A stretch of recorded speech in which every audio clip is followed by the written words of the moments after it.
உள்ளத்துள்ளபடி நேயர்களுக்கு வாழ்த்துக்கள். ஈரான்கிட்ட வலியவம்பு எடுத்து சண்டைக்கு போன அமெரிக்காவுடைய ட்ரம்ப் 10 நாள் கெடு கொடுத்துருக்கிறாரு. அந்த கெடுவுடைய கடைசி நாள் ஏப்ரல் 6ஆம் தேதி. இதுக்குள்ளே நீங்கள் அந்த ஹார்மோஸ் நீர்வழி தடத்தை திறந்து விடணும், இல்லாட்டி உங்கள் நாட்டை இல்லாமல் ஆக்கிடுவோம், உங்கள் நாட்டுக்குள்ளே லேசர் ஆயுதங்களை விட்டு தாக்கிடுவோம், அமெரிக்காவுடைய இராணுவ வீரர்களை விட்டு அழிச்சிருவோம். இப்படி பலவிதமான மிரட்டல்களை கொடுத்து ஈரானை மிரட்டுறாரு. இன்னொரு பக்கம் ஈரானில் உள்ளவங்களாம் எங்கிட்ட பேசிக்கிட்டு இருக்காங்க. இன்னும் சொல்ல போனால் ஈரானுக்கு உச்சபட்ச தலைவராக நான் இருக்கேன்னு விட விரும்புகிறாங்கன்னு சொல்லி மிகப்பெரிய பொய்களை அவுத்து விடுற ட்ரம்புக்கு ஈரான் தரப்பில் மிகச்சரியான பதிலடி கொடுத்துருக்காங்க.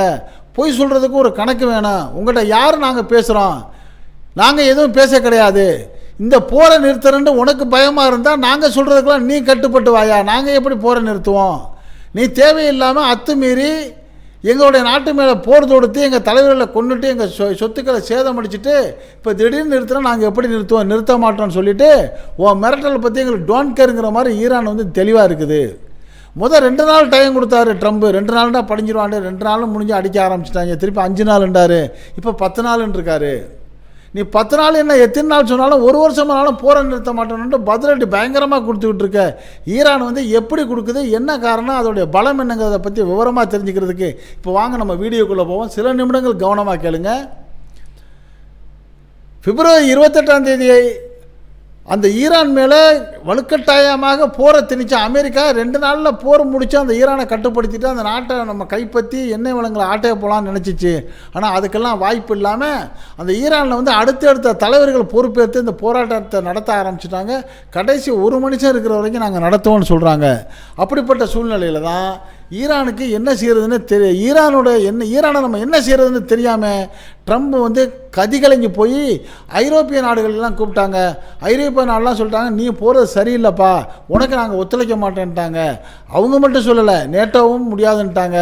இன்னும் சொல்ல போனால் அமெரிக்காவில் உள்ள உயர் இராணுவ அதிகாரிகளும் ட்ரம்ப் செய்கிறது சரியில்லை, அமெரிக்கா தேவையில்லாமல் இந்த ஈரான்கிட்ட வழியை போர் நடத்தியிருக்குது, ஈரான் யாருக்கும் மிரட்டலாவோ அல்லது அச்சுறுத்தலாவோ இல்லைங்கிறத சொல்லிவிட்டு இப்படி மனசாட்சி இல்லாமல் நாங்கள் ஈரான்கிட்ட போர் நடத்த முடியாது, அதனால் எங்கள் பதவியை நாங்கள் ராஜினாமா பண்ணோன்னு சொல்லி நிறைய அமெரிக்க அதிகாரிகள் ராஜினாமா பண்ண செய்திலாம் நம்ம சொல்லிட்டோம்.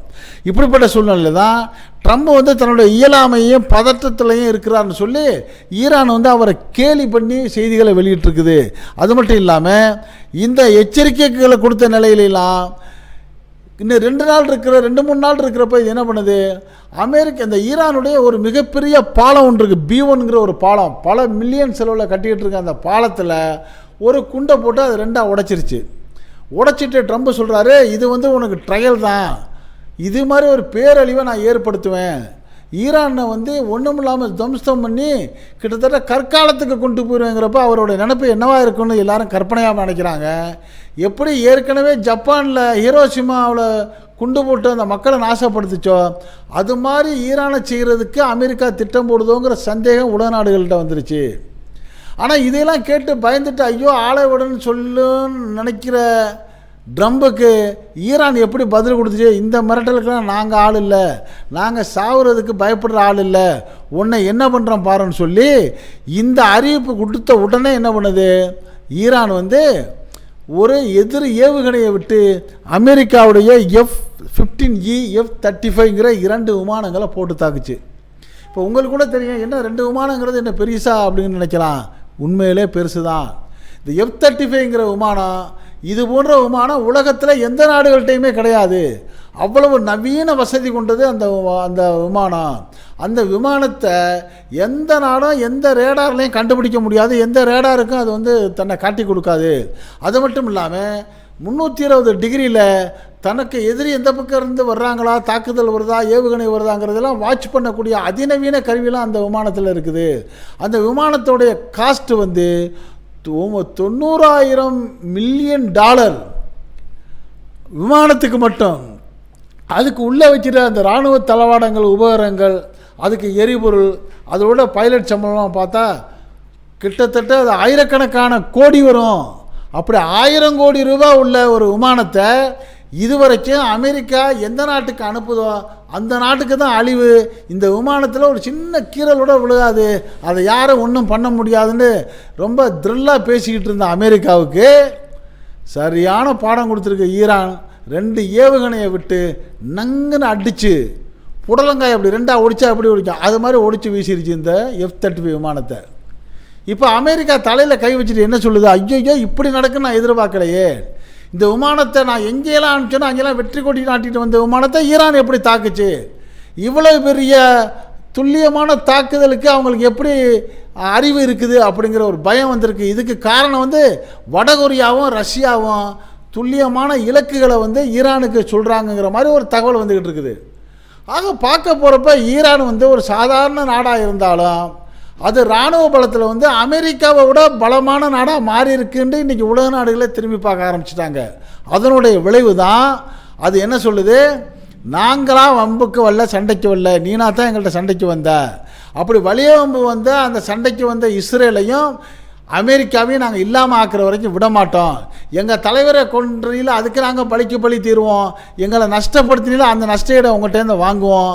அது மட்டும் இல்லாமல் எங்களுக்கு ஏற்கனவே எண்ணெய் வளத்தில் மட்டும்தான் இறைவன் எங்களுக்கு லாபத்தை கொடுத்துக்கிட்டு இருந்தார், இப்போ நீ சொன்னது மூலியமாக நாங்கள் ஹோர்மோஸையும் நாங்கள் கட்டுப்படுத்தி அதில் டோல் போட்டுறோம், இனிமேல் இதில் நீங்கள் வரணும்னா டோல் காசு கொடுத்து தான் வரணும், இதுவும் எங்களுக்கு ஒரு வருமானம், ஆக எங்கள் வருமானம் பெருகுது, இதுவரைக்கும் நாங்கள் பயன்படுத்தின ஆயுதம்லாம் சாதாரண ஆயுதம், இனிமே தேண்டி இருக்குது பெரிய பெரிய ஆயுதம்னு சொன்ன உடனே தான் ட்ரம்ப் கதி கலங்கிட்டார். ஆஹா உண்மையாக தான் இருக்கும் போல இருக்குது, நம்ம F-35 இப்படி கொசு அடிக்கிற மாதிரி அடிச்சிட்டாங்களேன்னு கலங்கி போய் நிற்கிறாரு. அப்போ அவர் சொல்லக்கூடிய இந்த 10 நாள் கெடு நாளை மறுநாள் 48 மணி நேரத்தில் வர்றப்ப ஒருவேளை அந்த ஈரானை ஒரு அணு தாக்குதல் ஏதாவது நடத்தினா அதே போன்ற ஒரு தாக்குதலை ஈரானும் இஸ்ரேலுக்கும் அமெரிக்காவுக்கும் தாக்குறதுக்கு தயாராக இருக்குது. அதற்கு உறுதுணையாக வடகொரியாவும் ரஷ்யாவும் களத்தில் இறங்க வாய்ப்பு இருக்குது. அப்படி ஒரு வேளை நடந்தால் ஈரானில் உள்ள ஒரு பெரும்பகுதி அழிகிறதுக்கான வாய்ப்பு இருக்குது. அதே போல் இஸ்ரேலும் அமெரிக்காவில் பல பகுதிகளும் அழிகிறதுக்குள்ள வாய்ப்பு இருக்குங்கிற ஒரு பயமும் பதபதைப்பும் இன்றைக்கி உலக நாடுகளில் இருக்குது. அதனால் எல்லா உலக நாடுகளும் சமீபத்தில் அந்த ஐரோப்பியாவுடைய வெளியுறவு அமைச்சர்கள்லாம் கூட கூடி எப்படியாவது இந்த போரை நிறுத்தினுங்கிற ஒரு கவலையிலையும் கருத்துலையும் இருக்கிறாங்க. அப்படி நிறுத்தலைண்டா உலகத்துக்கே இது ஒரு பெரிய பொருளாதார பின்னடைவு ஏற்படுங்கிற ஒரு சூழ்நிலையை இந்த ஈரானை தாக்குனது மூலியமாக அமெரிக்கா தவறு செஞ்சிருச்சு. அதனால் அமெரிக்க அதிபர் ட்ரம்புக்கு அமெரிக்கா மக்களே அங்கே எதிராக போராட ஆரம்பிச்சிட்டாங்க. அதே போல் இஸ்ரேலுடைய பிரைம் மினிஸ்டர் நெதன்யாவுக்கு எதிராக இஸ்ரேலிய மக்களே போராட ஆரம்பிச்சிட்டாங்க. ஆனால் அதே சமயம் ஈரானில் உள்ள மக்கள் ஈரான் அரசுக்கும் அந்த போர்ப்படைகளுக்கும் உதவியாக இருக்கிறாங்க. ஆக வெளில போகிறது கிட்டத்தட்ட ஈரானாக தான் இருக்குமோங்கிற ஒரு கேள்வி இருக்குது. இது பற்றி உங்களுடைய கருத்துக்களை இந்த உள்ளத்தோடு அப்படி கமெண்ட் பாக்ஸில் கமெண்ட் பண்ணுங்கள். இந்த செய்தி பிடிச்சிருந்தா இதுக்கு ஒரு லைக் கொடுங்க. இதே போன்ற நாட்டு நடப்புகள், போர் செய்திகள், உலக நடப்புகளை எந்த விதமான இடைச்சல்களும் இல்லாமல் நாட்டில் 4 பக்கம் நடக்கக்கூடியதை உங்கள் வீட்டுக்குள்ளே 4 சூழல்கள் கொண்டு வந்து சேர்க்கக்கூடிய நம்ம உள்ளத்தோடு சேனலுக்கு இதுவரை சப்ஸ்கிரைப் பண்ணாதவங்க சப்ஸ்கிரைப் பண்ணுங்கள். மறக்காமல் பக்கத்தில் இருக்க பெல் ஐக்கானை கிளிக் பண்ணுங்கள். அப்போ தான் நம்ம போடக்கூடிய ஒவ்வொரு வீடியோவும் நோட்டிஃபிகேஷன் காட்டும். நீங்கள் விரும்பிய வீடியோவை பார்க்கலாம். என்றும் இணைந்திருப்போம். உங்கள் நண்பன் அஷ்ரஃப் அலி. நன்றி, வாழ்த்துக்கள்.